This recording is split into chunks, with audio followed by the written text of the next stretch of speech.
Step 4 states, place one piece of lining fabric on top of zipper/outer fabric, right sides together with zipper sandwiched in between. Pin, sew at 1/4 inch again, this time using a 2.5 stitch length back stitch at the beginning and end.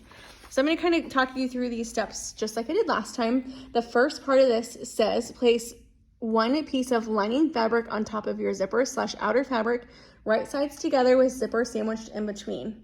So I'm going to take one of my lining pieces. If you have a definite right and wrong side like I do, everything always goes right sides together, okay?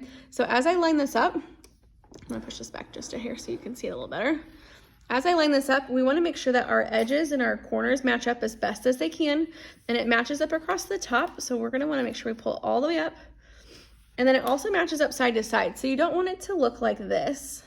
See how I can see my outer fabric? You don't want to see this. You want to make sure it lines up. So I'm going to slide this back over and line it up. I'm going to start by pinning across the top. Once again, it lines up across the top. It doesn't hang over. And you're going to pin all the way across.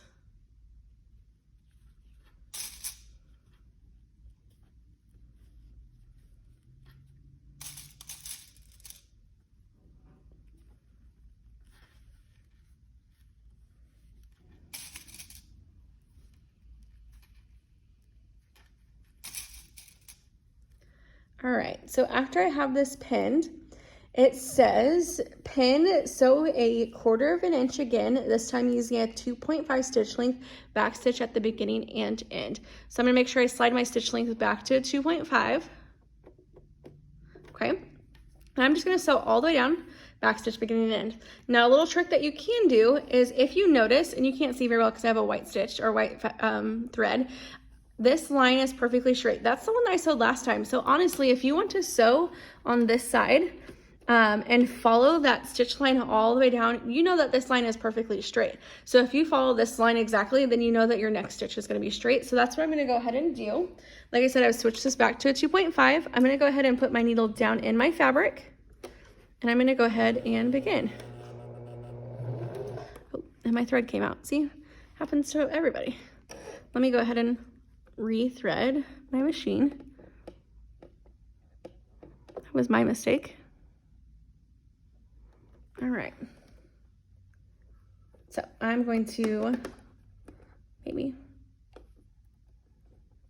pull my threads, put my needle down on my fabric. There we go. Now we're ready to begin. So I'm going to go a few stitches forward and back stitch. And then I'm going to pull my pin out. And I'm going to sew a straight line all the way down on top of that stitch I already did, which was my basting stitch, because I know that that stitch is perfectly straight. Take my pins out as I go.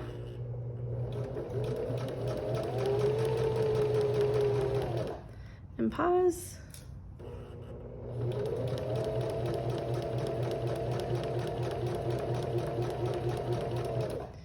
And pause.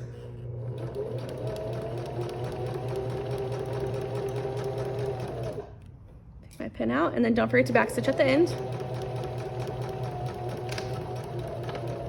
All right, I've now back stitched. I'm going to raise my presser foot, pull my fabric out. I'm going to trim all of my threads. So any extra threads that I may have at this point, I'm going to trim 100% off, because we need to trim as we go.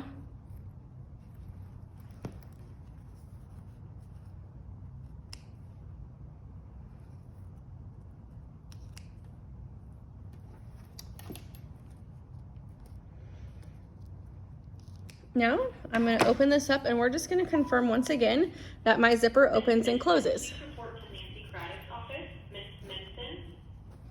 Maybe. Opens. Goodness gracious, my fabric's getting in the way, but it works. Let's try this again. Kind of pull our fabric away. Opens and closes, which is perfect. Next, you are going to move on to step number 5.